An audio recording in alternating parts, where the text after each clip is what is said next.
Que Dieu soit béni, que Dieu soit glorifié. Nous sommes à nouveau autour de la parole de Dieu et sans plus tarder, eh bien, nous allons encore nous faire du bien dans la présence de notre Seigneur Jésus-Christ. J'espère que vous allez tous bien.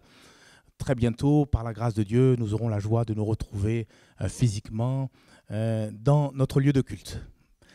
J'aimerais que nous parlions sur la personne de Jésus. Après tout, n'est-il pas notre divin exemple ?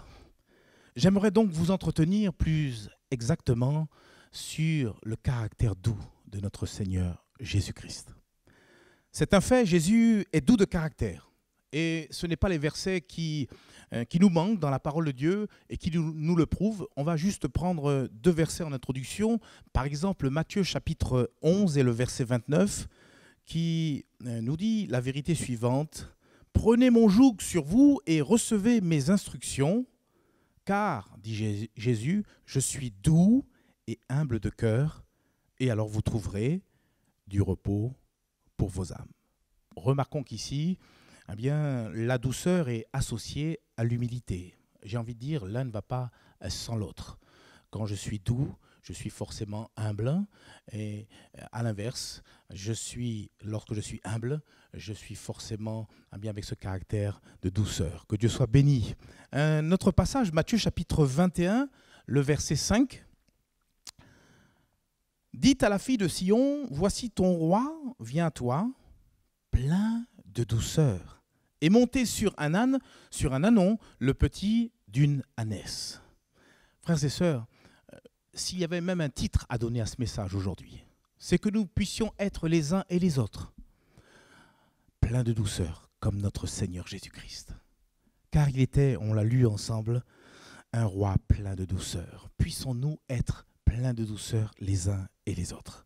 Et d'ailleurs, ce n'était pas pour rien que Jésus-Christ, à maintes reprises dans la Bible, a été comparé à un agneau. Jean-Baptiste, à plusieurs reprises, a désigné Jésus comme étant l'agneau de Dieu. Et nous aussi, également, enfants de Dieu, disciples de Jésus-Christ, nous aussi, eh bien, à maintes reprises, nous avons été comparés à des brebis. Et voyez-vous, quelque part, eh bien, l'agneau comme la brebis sont de belles images de la douceur. Il y a un chapitre du livre des Cantiques des Cantiques que j'aimerais aussi placer sur vos yeux et qui nous parle aussi, eh bien, sur le plan spirituel, de la beauté de notre Seigneur Jésus-Christ. Lisons ensemble Cantique des Cantiques, chapitre 5 et le verset 16. Cantique des Cantiques, chapitre 5, verset 16. « Son palais n'est que douceur, et toute sa personne est pleine de charme.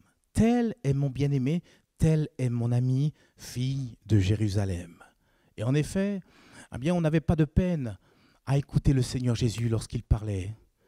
Tous étaient là à boire ces paroles pleines de douceur qui sortaient de sa bouche et qui prodiguaient bien sûr la paix, qui produisaient la grâce et qui prodiguaient également eh bien, la vie à tous ses auditeurs. Un autre exemple encore, je vous l'ai dit, les versets, ça ne manque pas. Eh bien, il nous est dit que le prophète Ésaïe a exprimé la parole suivante dans Ésaïe chapitre 42, versets 1 à 3. Ésaïe chapitre 42, versets 1 à 3. Et parlant de Jésus, il dit « Voici mon serviteur que je soutiendrai, mon élu, en qui mon âme prend plaisir. J'ai mis mon esprit sur lui, dit Dieu. Il annoncera la justice aux nations. » Et verset 2 qui nous intéresse, « Il ne criera point, il n'élèvera point la voix, et ne la fera point entendre dans les rues. Il ne brisera point le roseau cassé, et il n'éteindra point la mèche qui brûle encore.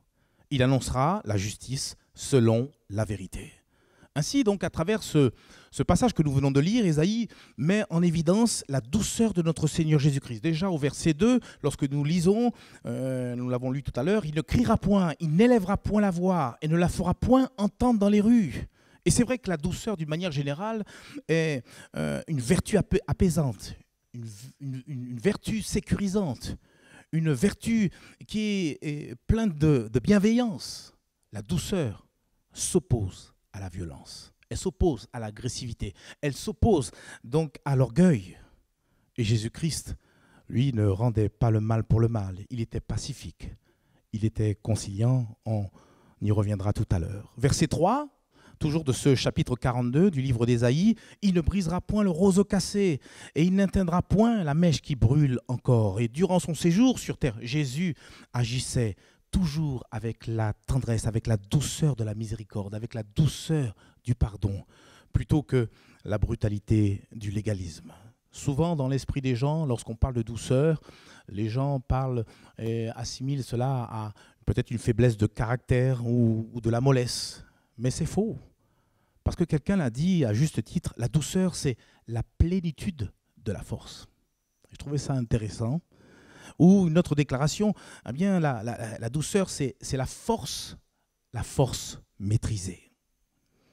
Alors bien sûr, en tant que disciples de Jésus-Christ, nous sommes invités à ressembler à notre Seigneur Jésus-Christ. Vous connaissez ce passage dans Luc chapitre 6 et le verset 40 où il nous est dit « Le disciple n'est pas plus que le maître ». D'ailleurs, c'est Jésus qui parle et il rajoute « Mais tout disciple accompli sera comme son maître ». Et nous sommes appelés à pouvoir ressembler à Jésus dans son caractère qui est plus que jamais plein de douceur. C'est en cela d'ailleurs que Dieu sera pleinement glorifié dans nos vies. C'est dans cela aussi que nous serons portés beaucoup de fruits à la gloire de notre Seigneur. Mais voilà, il y a une question qui se pose. Comment, frères et sœurs, comment manifester de la douceur au milieu d'un monde plein de violence, au milieu d'un monde plein d'agressivité? On est constamment agressé à droite à gauche. Et c'est alors que, si nous n'y arrivons pas, le Saint-Esprit vient à notre aide, à notre secours. Ce qui est impossible aux hommes est parfaitement possible à l'Esprit de Dieu. D'ailleurs, c'est lui-même qui déverse en nous bien, son divin caractère. Et vous le connaissez, ce passage, Galates chapitre 5, versets 22 et 23, c'est désigner les fruits de l'Esprit. On peut relire ce passage qui va nous faire du bien. Galates chapitre 5, versets 22 et 23. Le fruit de l'Esprit, c'est avant tout l'amour, puis la joie, la paix, la patience, la bonté, la bénignité, la fidélité, mais c'est aussi la douceur, frères et sœurs, et également la tempérance, qui n'est ni plus ni moins la maîtrise de soi. Et je prends un exemple parmi tant d'autres. Comment le fameux Saul de Tarse, qui avant de connaître le Seigneur était rempli de violence, a pu, après sa conversion, dire des paroles comme celles qu'on peut lire dans l'épître aux Thessaloniciens. Saul, qui est devenu l'apôtre Paul, on le voit bien, était littéralement transformé, changé. Regardez ce qu'il dit, 1 Thessaloniciens, chapitre 2, verset 7. « Mais nous avons été pleins de douceur au milieu de vous, de même qu'une nourrice prend un tendre soin de ses enfants. » L'homme violent avait été transformé par la puissance du Saint-Esprit à un homme plein de douceur. Et tout ça, c'est réalisable bien, par l'action du Saint-Esprit. La Bible dit, ce n'est ni par force ni par puissance, mais c'est par mon esprit, dit le Seigneur.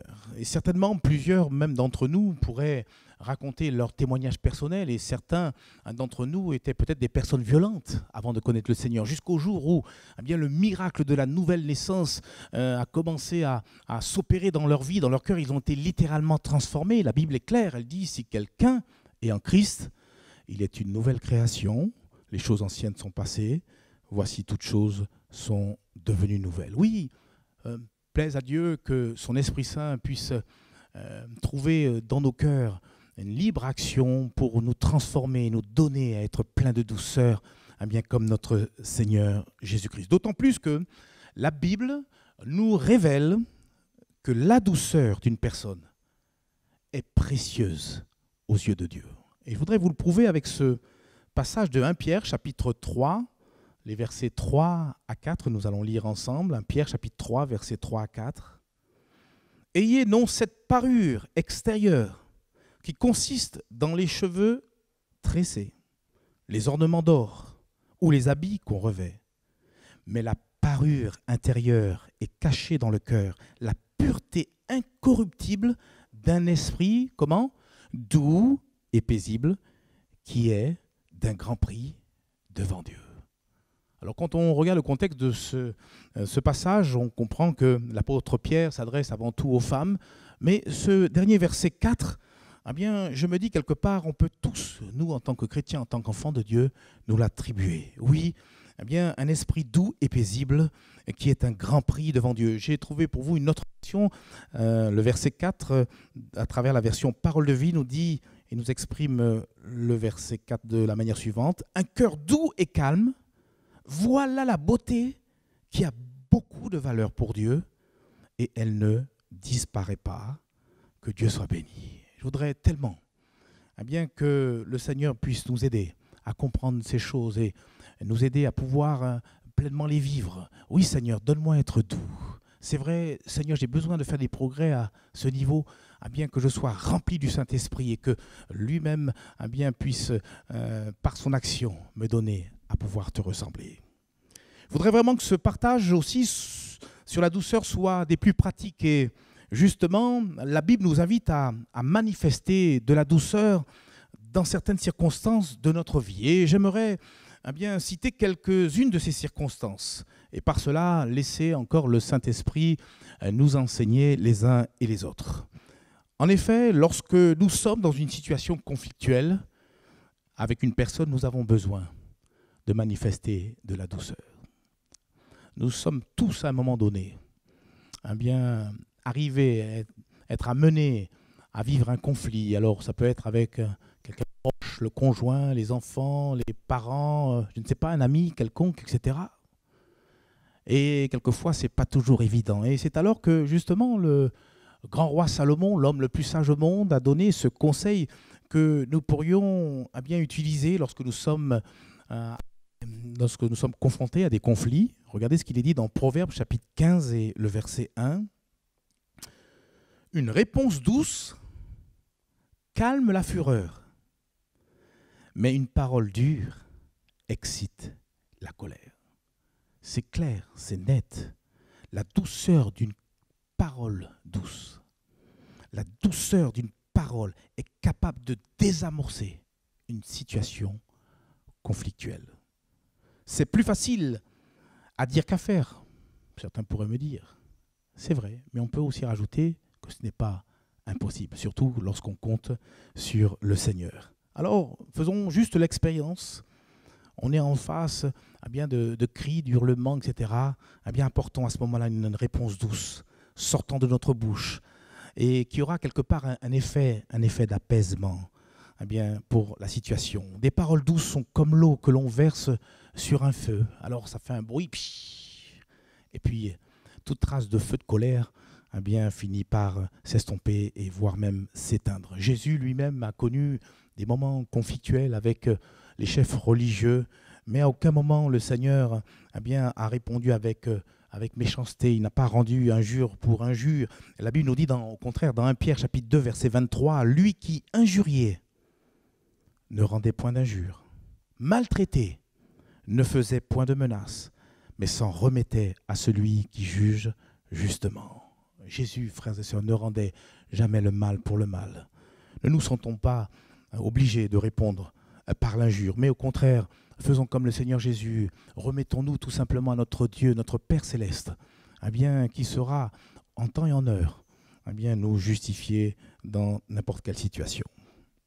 Autre circonstance à travers laquelle nous sommes invités à manifester de la douceur, c'est lorsque nous devons nous défendre devant les incroyants en ce qui concerne notre foi. Et là aussi, il y a un verset que je voudrais placer devant vos yeux, 1 Pierre chapitre 3 et le verset 15, 1 Pierre chapitre 3 verset 15.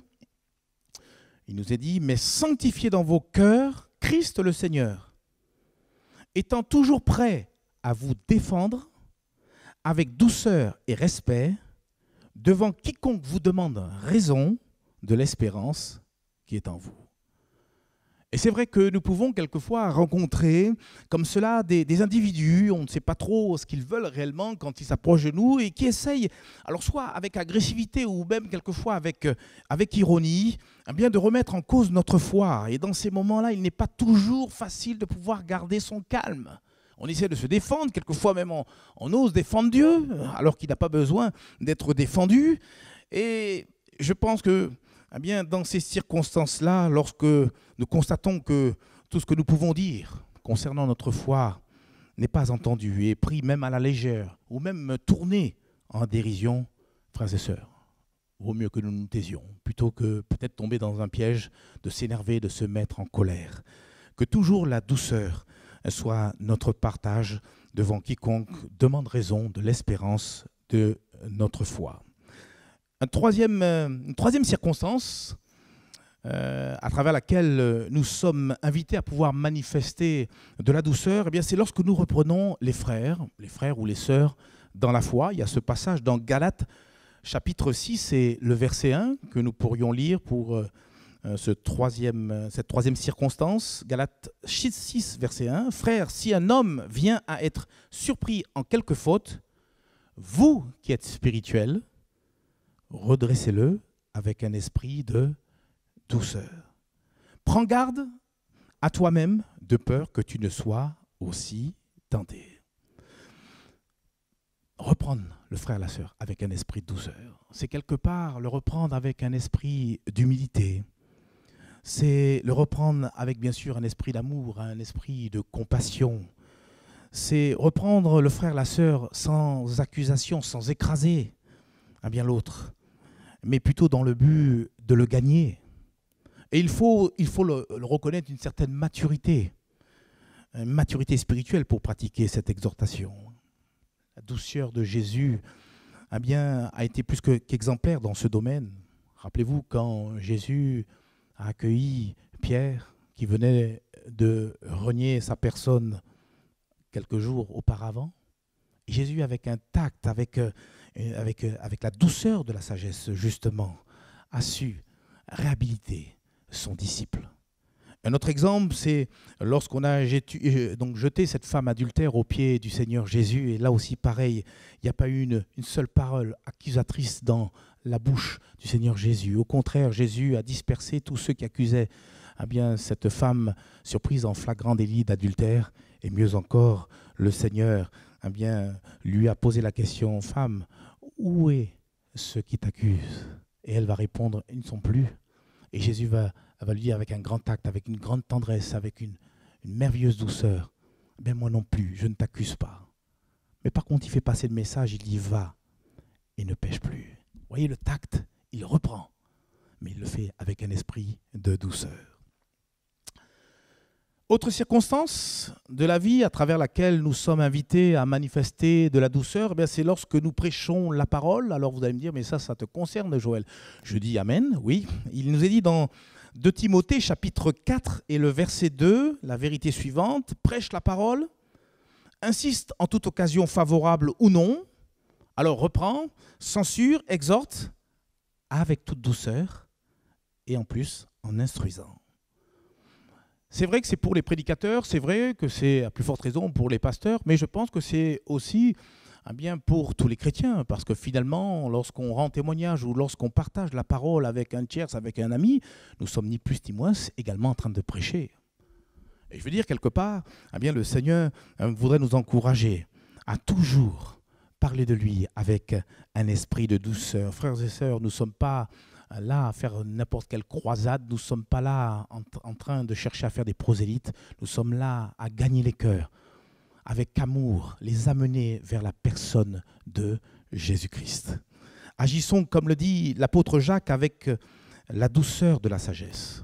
Et un passage que j'aime bien dans l'épître de Jacques, Jacques chapitre 3, versets 13 à 17, il nous est dit la vérité suivante.